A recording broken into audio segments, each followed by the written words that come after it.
Si quelqu'un se contente d'écouter la parole sans y conformer ses actes, il ressemble à un homme qui, en s'observant dans un miroir, découvre son vrai visage. Est-ce que vous êtes regardé dans la glace ce matin?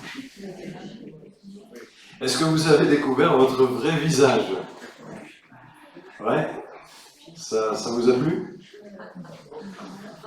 Après s'être ainsi observé, il s'en va et il oublie tout ce qu'il est. Est-ce que vous avez oublié votre vrai visage?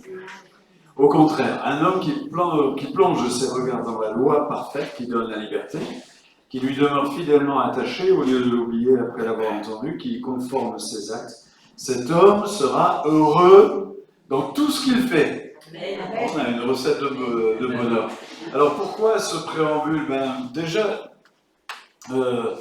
parce que je sais qu'aujourd'hui, on a la possibilité d'entendre et d'entendre et d'entendre et d'écouter des prédications à foison, comme jamais dans l'histoire de l'Église.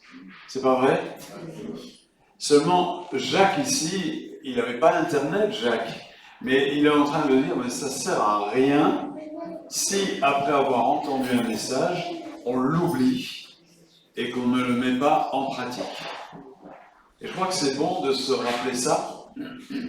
Et il y a aussi ce phénomène-là avec tout ce qu'on entend. Vous connaissez le restaurant Le Grand Buffet à Narbonne? Oui. Ouais,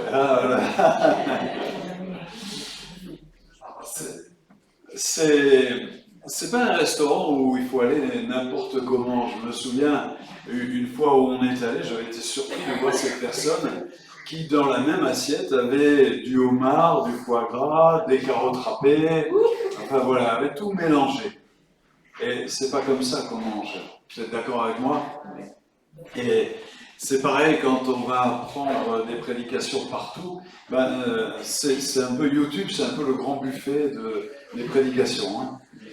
Hein. Quelquefois aussi, on aime les messages coup de poing. Les messages un petit peu du rentre-dedans. On aime ça. Mais ça ne sert à rien. Je me souviens un jour dans une église, il y avait un livre de David Wilkerson, Sonne de la trompette et avertis mon peuple. Et je voyais la responsable de la librairie qui commandait par dizaines ce livre Sonne de la... Alors je l'ai acheté pour moi et j'ai trouvé des choses formidables. Je me suis dit, waouh, ça y est, le réveil est arrivé, l'église va changer. Rien du tout. Rien du tout. Parce que quelquefois, se faire taper dessus à coups de prédication rentre dedans, c'est bien, on a l'impression que le secret, c'est toujours ça, mettre en pratique. D'accord avec ça? Alors, je voulais me permettre ce petit préambule pour la suite. On va parler d'Abraham, l'art de la foi. Abraham, le père des croyants, l'art de la foi. Et on va justement essayer d'en retirer des choses très pratiques pour nous aussi vivre par la foi, puisque dans la Nouvelle Alliance, Dieu a déclaré « Mon juste vivra par la foi ». Et on trouve ça 3 fois dans la Bible. Une fois, ça insiste sur juste, une fois sur vie, et une fois par la foi. Et j'étais très heureux d'entendre le texte d'introduction à la Sainte Seine qui rappelle cette parole de Jésus. L'œuvre de Dieu, c'est que vous croyez. L'œuvre de Dieu, c'est que vous croyez. Alors, imaginez une chose absolument impossible dans votre vie, pas besoin de le raconter, dans votre tête, aujourd'hui, quelque chose qui est absolument, complètement impossible. Ça va? La suite. Imaginez que cette chose vous arrive. Suivez toujours? Alors on va un peu plus loin. Imaginez. Ouais? Imaginez, vous avez presque 100 ans. C'est le cas pour certains. Votre épouse n'est pas toute jeune non plus, mais on ne dit pas son âge. Votre épouse n'est pas toute jeune non plus, et quelqu'un vous annonce que bientôt vous allez avoir un enfant. Ouais. Votre épouse, presque 100 ans elle aussi, qui se met à tricoter de la layette ou à préparer, on va dire, il faudrait que tu retapisses une chambre, qu'on prépare une chambre pour le bébé. Imaginez ça. C'est ce qui est arrivé à Abraham. On est d'accord avec ça? Seulement, c'était impossible. La seule réponse que Abraham pouvait donner à Dieu, c'était sa foi. C'était sa foi. Alors, continue. Est-ce qu'il y a dans ma vie ce matin une situation, un besoin ou autre chose dont l'issue heureuse me semble complètement irréalisable, inenvisageable? Est-ce qu'il y a quelque chose comme ça ce matin dans ma propre vie? C'est peut-être profondément secret, c'est enfoui au fond de moi, j'arrive même pas à en parler.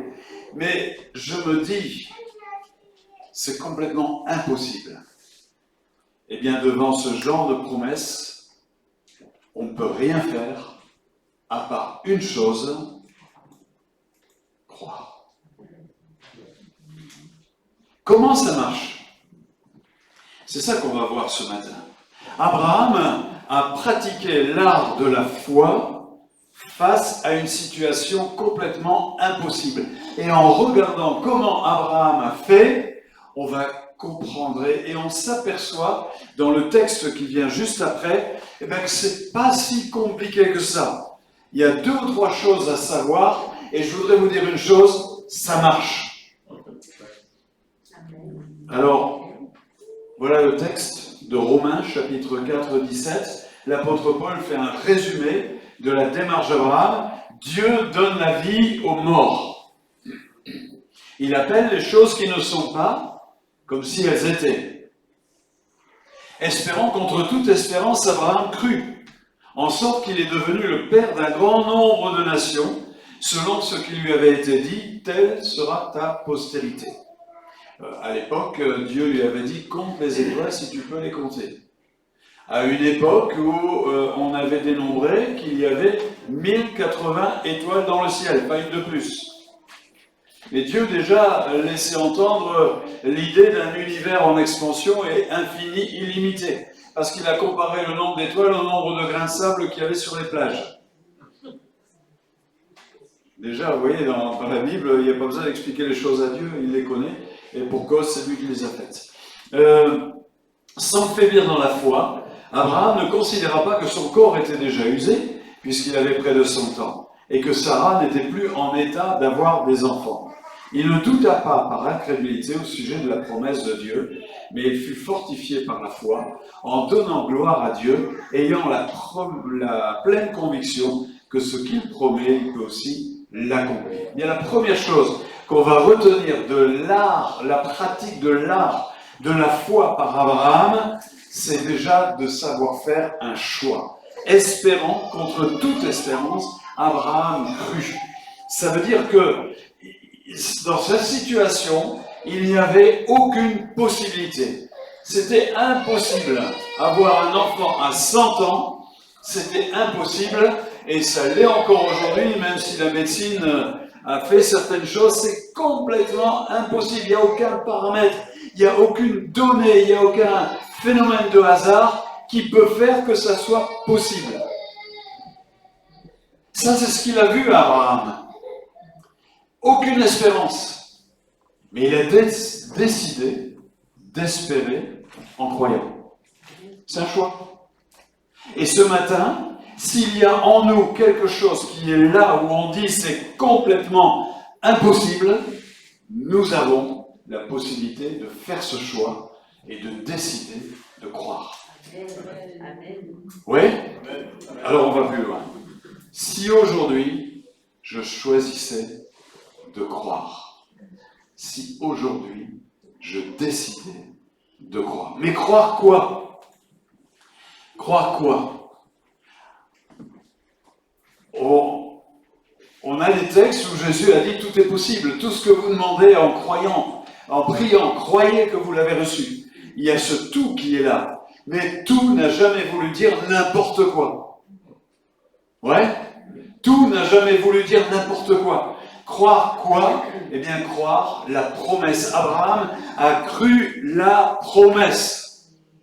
Et nous avons la liste exhaustive, complète, totale des promesses de Dieu.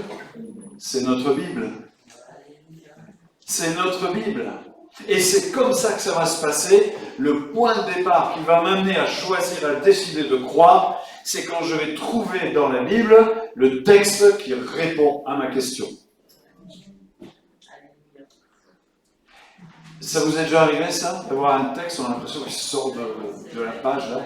Il vient en pleine figure, et vous dites, waouh! Peut-être que vous l'aviez lu 10 fois, 20 fois, 30 fois ce texte, mais ce jour-là, parce qu'il y a dans votre vie quelque chose qui est impossible, ce texte apporte la réponse. Et vous vous dites tout d'un coup, c'est possible. Je peux choisir de croire. Dieu m'a parlé dans ma Bible. Alors, là, il y a un dilemme qui se pose. C'est qu'il y a une réalité que je vois et il y a une promesse que je ne vois pas. Et là va commencer une sorte de combat, parce que si la foi nous amène à obtenir ce qui est impossible, la foi n'est pas instantanée.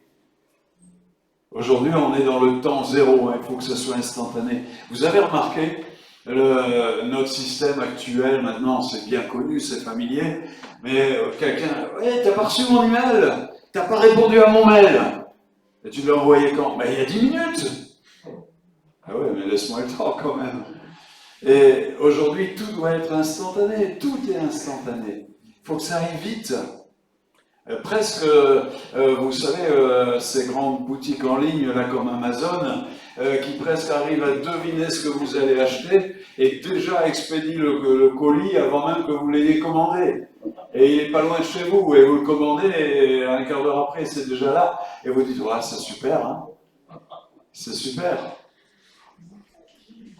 Il y a la réalité qu'on voit et qui peut peut-être durer une semaine, 2 semaines, 1 mois, 2 mois, des années parfois.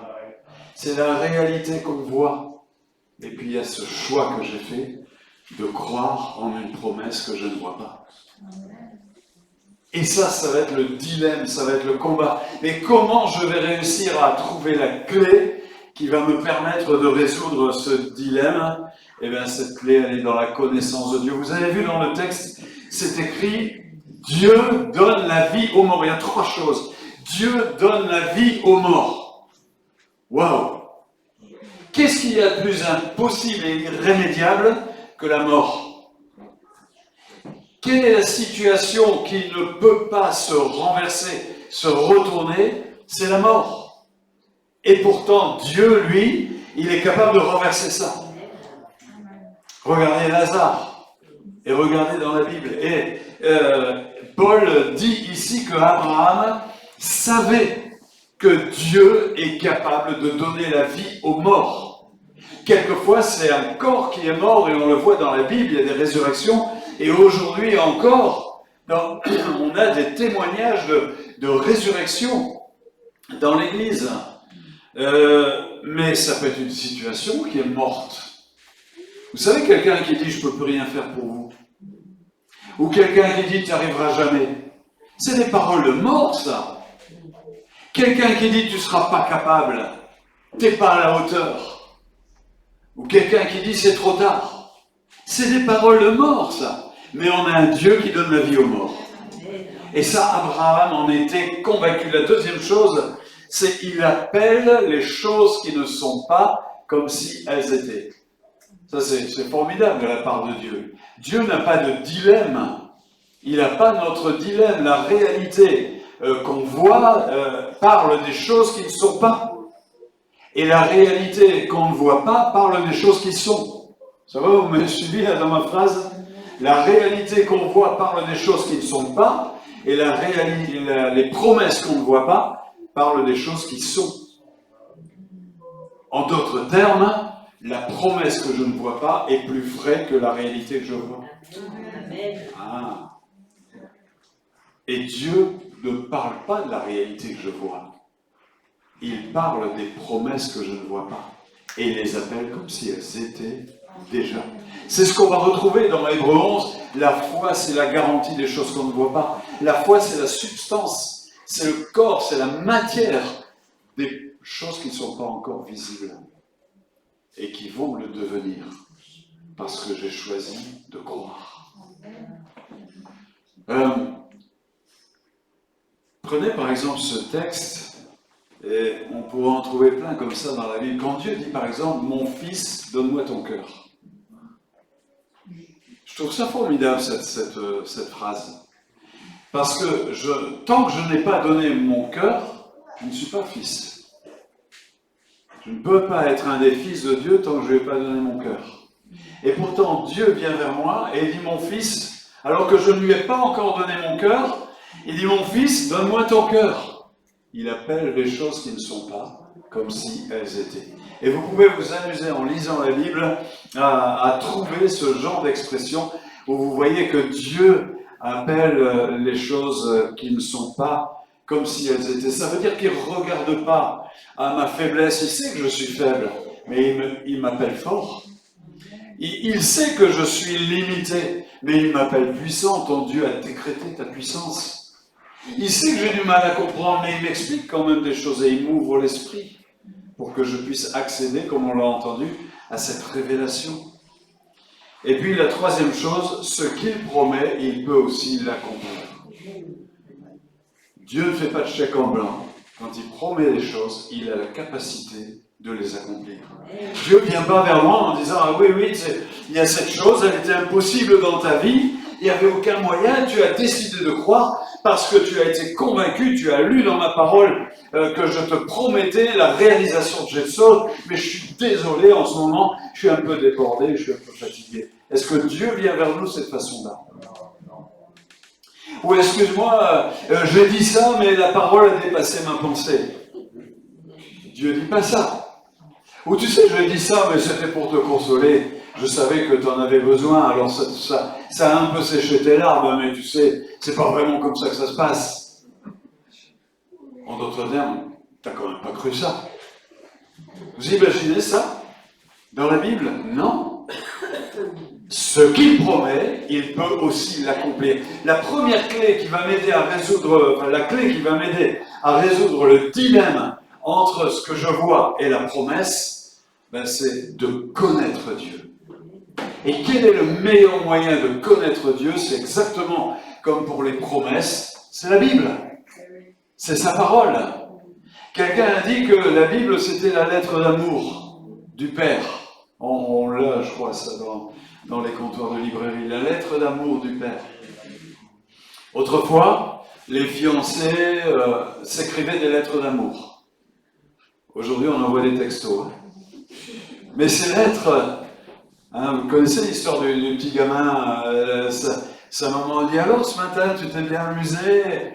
Elle dit « Oui, je joue au facteur. »« Ah, qu'est-ce que tu as fait ?»« Dans le tiroir, là, j'ai trouvé un paquet d'enveloppes avec un joli ruban autour et je suis allé les mettre dans toutes les boîtes aux lettres du quartier. » C'était les lettres d'amour de sa maman lorsque, avec son papa, ils étaient fiancés. Et ces lettres permettent de se connaître, permettent de partager les choses qu'on aime. C'était bien ça quand même, hein? Eh bien, Dieu nous a envoyé sa lettre. Et comment je peux le connaître? Comment je peux savoir qu'il est capable d'accomplir ce qu'il a promis? En lisant sa lettre d'amour. Comment je peux savoir qu'il est capable de ressusciter les morts? En lisant sa lettre d'amour. Comment je peux savoir plein de choses sur lui? En lisant sa lettre d'amour. Et c'est là que je trouve la force de décider de croire, parce que je sais qui est Dieu, et je sais quelles sont ses promesses, quels sont ses engagements. Alors, et si, pour mieux connaître Dieu encore, je décidais de mieux connaître encore ma Bible? J'en ai quelqu'un un jour, je lui ai expliqué, je lisais, « Ah, la Bible, ouais, je connais, je l'ai lu, j'ai lu en 3 jours. » Ouh, chapeau, hein? On peut la lire toute une vie. Je crois que c'est Georges Muller, il a dit qu'il l'a lu plus de 200 fois dans sa vie. Et c'est comme ça qu'on apprend à aimer Dieu, à le connaître avec notre foi. La foi, elle vient de sa parole. La foi, elle vient de là. Alors, je ne sais pas si ici certains font de la musculation. Non, votre voisin, regardez-le. Abraham, il musclait. La foi, ça marche exactement comme un muscle. Et on va parler de la muscu de la foi. Alors, pas d'inscription à basique frites. Non, fit. Espérer contre toute espérance. Espérer contre... On sent qu'il y a une tension là. Entre une tension, une tentation de se laisser aller à le contre toute espérance, de résister à ça en espérant malgré tout. Il ne considéra pas que son corps était déjà usé. Là aussi, on est tenté d'accrocher nos regards à ce qu'on voit, et ce qu'on voit va nous dire « Mais non, c'est pas possible. Regarde depuis combien de temps, regarde, tu pries, tu fais tout, il n'y a rien qui a bougé. » Il a refusé de considérer ça. Il n'a pas douté par incrédulité au sujet de la promesse de Dieu. Le mot doute, le verbe douter a quelque chose de particulier, c'est sa racine. Sa racine, c'est un chiffre. La racine du mot doute, ça vient de quel chiffre, doute? 2. Ouais, doubler, douter. En fait, quand je doute, je deviens 2. Celui qui croit, celui qui ne croit pas. Et douter, c'est balancer complètement, tout le temps, en permanence, entre les deux. Et l'apôtre Jacques dit que quelqu'un qui doute, il est comme un bateau qui est battu par les flots. Et il ne peut même pas s'imaginer qu'il va recevoir quelque chose de Dieu. Et Abraham a refusé le doute. Mais c'est terrible. J'ai peut-être déjà fait allusion à cette expérience d'un de vos anciens pasteurs, Philippe Quéré, quand ils avaient un projet à Montauban de construction d'église, et que Dieu a parlé en disant « Mais vous avez refusé, on vous a refusé un prêt, 2 prêts, 3 prêts bancaires, ne continuez pas à chercher parce que moi j'ai pourvu. » Et que ça a duré des mois, et que on disait mais Philippe, ça va, t'es un peu inconscient là, et lui il croyait. Lui, il était certain que c'était une parole de Dieu. Et puis un jour, ils ont reçu un legs, et dans le legs, il y avait 2 fois, ou 1 fois et demie la somme. Ils ont pu acheter jusqu'à la petite chaise, tout le matériel, tout a été payé, tout était prévu. Mais il y a eu cette période où le doute était une tentation. Et notre frère a dit non, moi je crois, c'est une parole de Dieu, il va le réaliser. Et cette parole, aujourd'hui, ils ont un magnifique local qu'ils ont pu tout payer grâce à cette intervention de Dieu. Le témoignage est sur YouTube. Hein. En fait, tout ça, espérer contre toute espérance, ne pas considérer le corps usé, ne pas douter, par incrédulité, c'est rendre la promesse plus réelle que la réalité. C'est un travail, hein. Ça ne se fait pas comme ça. C'est un travail. Et Abraham, il s'est tenu bon, alors que c'était une véritable folie. Et puis encore autre chose, il fut fortifié par la foi en donnant gloire à Dieu. Il a donné gloire à Dieu. Ça veut dire quoi? Je ne sais pas, mais moi j'ai traduit comme ça. Sa manière de parler. Il a donné gloire à Dieu. Ah, mais alors, ta promesse, mais depuis le temps, il n'y a rien qui bouge. Abraham qui répond, qu'est-ce qu'il a répondu à votre avis? À mon avis, il a dû dire, ça va bouger. Ça va bouger, ça va venir. Il n'a pas dit, non, tu as raison, oh là là, c'est vrai, il n'y a rien qui bouge, je ferais mieux de faire autre chose, ou d'essayer par moi-même. Bon, il l'a fait à un moment. Hein. d'essayer par moi-même. Non. Sa manière de parler. Sa manière d'être aussi. Sa manière d'être. Un jour, c'est un prêtre qui était dans un pays où il y avait une énorme sécheresse. Et il a réuni ses paroissiens. Et il a dit à ses paroissiens, vous venez tel jour, on va prier pour la pluie. Et ils sont arrivés dans le but de prier pour la pluie. Et le prêtre a dit, mais de toute façon, c'est pas la peine de prier, vous ne croyez pas. Mais si on croit, on va prier. Et non, parce que si vous croyez, vous auriez pris vos bottes et votre impair. Et votre parapluie. Il y a une manière d'être qui trahit notre confiance en Dieu, qui traduit notre confiance en Dieu. Et puis la louange aussi. La louange. L'apôtre Paul reprend un psaume et il traduit « J'ai cru, c'est pour ça que j'ai parlé ». J'avais confiance lorsque je disais, c'est dans le psaume comme ça. Et lui, il traduit « J'ai cru lorsque c'est pourquoi j'ai parlé ».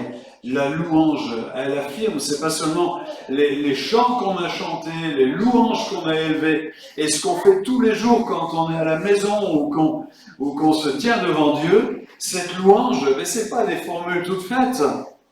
C'est vraiment notre confiance en un Dieu qui ressuscite les morts, qui appelle les choses qui ne sont pas comme si elles étaient, et on lui dit au Seigneur, et on le loue pour ça, et on l'élève.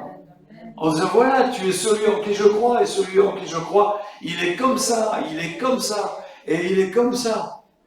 C'est ça la louange. On loue Dieu pour ce qu'il est capable de faire. L'adoration, je loue Dieu pour ce qu'il est. La louange pour ce qu'il est capable de faire. Alors, comment est-ce que je donne gloire à Dieu? C'est peut-être bien d'analyser un petit peu ici comment je parle. Est-ce que ma parole traduit que j'ai confiance? Comment je vis? Est-ce que mes actions, mes actes traduisent que j'ai confiance? Et puis, ma louange, qu'est-ce qu'il en est? Le contraire de louer Dieu, ça pourrait être se plaindre, être négatif, parler au passé. Mais la louange, elle annonce et elle proclame la grandeur de Dieu. J'ai trouvé cette traduction dans la Bible Semeur, où l'accomplissement de la foi est comparé à un salaire. Si quelqu'un accomplit un travail, on lui compte son salaire, non pas comme si on lui faisait une faveur. Vous voyez, un salaire, c'est pas une faveur. Quand le patron envoie son salaire, vous n'allez pas dire « Merci patron, fallait pas ». Non, vous avez travaillé des heures et des heures, et le patron, il s'est engagé en contrepartie. C'est la définition comptable, hein, le salaire est la contrepartie d'un service rendu. Ça a été évalué, et puis vous n'allez pas lui dire merci. Si quelqu'un n'accomplit pas d'œuvre, mais place sa confiance en Dieu, Dieu porte sa foi à son crédit. Ça veut dire que si quelqu'un place sa confiance en Dieu, il obtient un salaire. C'est la réalisation. La foi obtient. La foi obtient. C'est même le seul moyen, et on passe à la suivante, c'est le seul moyen d'être agréable à Dieu. Il n'y a que ça. Quand je vais arriver au ciel, je ne vais pas dire j'ai fait ça, j'ai donné ça, j'ai dit ça, j'ai amené 150 000 âmes à la conversion. Ça serait bien, hein? Mais même si c'était vrai, la seule chose, j'ai cru. Sans la foi, il est impossible d'être agréable à Dieu. C'est clair, c'est net, c'est précis, c'est dans Hébreu. Sans la foi, il est impossible d'être agréable à Dieu. Il est impossible d'entrer dans son plan, dans la destinée que Dieu a pour chacun de nous. C'est une question importante, cette histoire de destinée. Parce que je n'ai pas été sauvé pour vivre une vie, je veux dire, le prix auquel on a été sauvé est exceptionnel. Et quelque part, notre vie, elle doit être un peu surdimensionnée. Il doit y avoir de la valeur ajoutée dans notre vie, qui témoigne du prix auquel nous avons été rachetés. Et la foi, c'est le seul moyen et on en revient au début de rendre réel, concret, ce qui nous paraît complètement impossible aujourd'hui. Alors, je voulais partager ces choses avec vous. Vous avez vu l'art de la foi chez Abraham. Hein. Déjà, il prend une décision, il espère. Il connaît Dieu, il sait ce que Dieu est capable de faire. Il s'appuie sur une promesse. Et puis ensuite, il fait de la muscu. Il entretient sa foi. Et puis, qu'est-ce qui est arrivé? Un bébé. Alors, dites pas, le pasteur nous a expliqué comment on faisait les bébés. Hein. Mais il y a eu un fruit à sa foi, il y a eu un salaire. Isaac est né. Et la postérité d'Isaac a été nombreuse, comme le sable ou comme les étoiles. Quelque chose qui était complètement impossible au début. Abraham a choisi la voie de la foi et est devenu aussi notre Père, à tous, Père de la foi. Alors pour nous aussi, ce matin, on retient ça. On retient ça. Il y a peut-être quelque chose qui me paraît impossible dans ma vie, mais je veux espérer contre toute espérance. Et dans ma Bible, je vais aller chercher la promesse. Dans ma Bible, je vais apprendre à connaître Dieu. Et je vais choisir et décider de croire. Et cette fois, je vais la muscler jusqu'au jour où je verrai l'exaucement. Parce que mon Dieu, ce qu'il promet, il l'accomplit aussi.